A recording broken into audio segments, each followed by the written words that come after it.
Philip, we're really excited that this year MineRP focuses on execution, and I'd like you to just tell us a little bit about MineRP Connect. We've developed this concept, but we've really tested it already, haven't we? Thanks, MP. For us, the testing story is also, again, it's a story, because the base components that we use to assemble the Connect product set in their own right and individually has been tested. More often than not can be shown to work in mines, but mounted statically. Right. So what we've done is we've extended that to be mobile. And you can carry the thing on your back. So you can carry it on your back. You can take it into a workplace. You can mount it on a vehicle. Of course, you can physically mount it if you choose to. For us, the form factor doesn't matter much. The components are modular. You can assemble them as you need them. And also, we believe that you can build the specific solution that is relevant to the mine that you work with. The mines have very different needs, and therefore we need different products. Individually, the products have been tested. The antennas we use are proven antennas, been used for a long time in mining. Even underground? Even underground, and in South African mines, which of course to many wouldn't necessarily excite, but South African mining, being narrow, flat, tabular, deep mines, are more complex mines than some of the other mining methods that typically generate much larger spaces and therefore per definition easier opportunities to connect. So these antennas are proven and have been tested.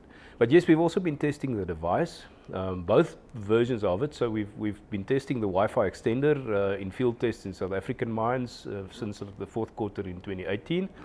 Results are really promising. We are really happy that we are getting what we hoped we would, partly due to the fact that we have specialized antennas that were developed for us by Pointing, which has a long track record in underground communications in South Africa.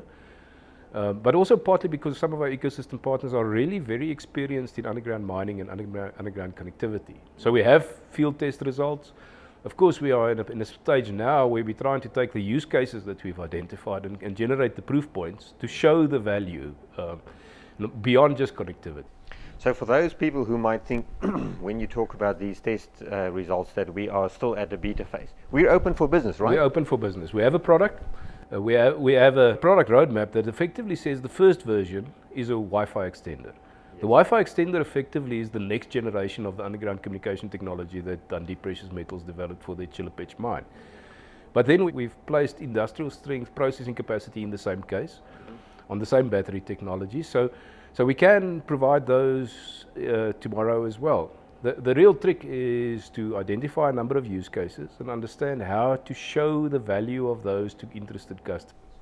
Right, so when we talk to clients, we're not going to only talk about the range of the antennas and the battery life of the mobile case and its ruggedness, etc., but we're going to talk specifically about its capabilities to enable whatever the business problem is, or rather to solve the business problem, such as getting real-time data in the context of the plan. Yeah. So the point is, putting connectivity down for connectivity's sake is interesting, but all that really allows you is to connect with capabilities underground. Yeah.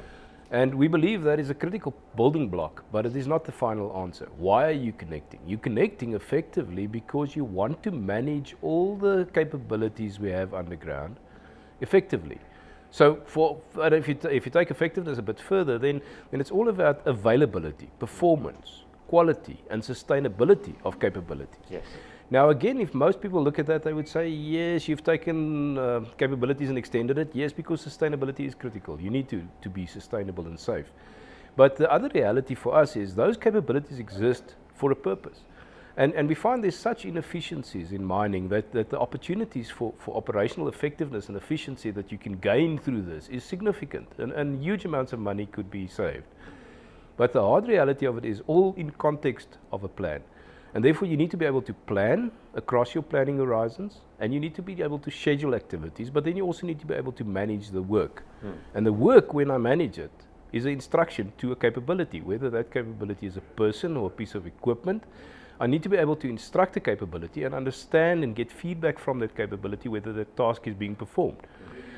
We believe that integrating it with planning, therefore per implication integrating it with your overall MTS solution set is critical, because otherwise you're adding yet another fragmented component that's not integrated, limited and as a value in vendor, phone. we happily would accept the money and walk away, and we think that's irresponsible. We need to provide the industry with integrated solutions that we've taken the complexity of integration away. We're not making it a customer problem. As an ecosystem of vendors, we should be solving that problem on behalf of our customers.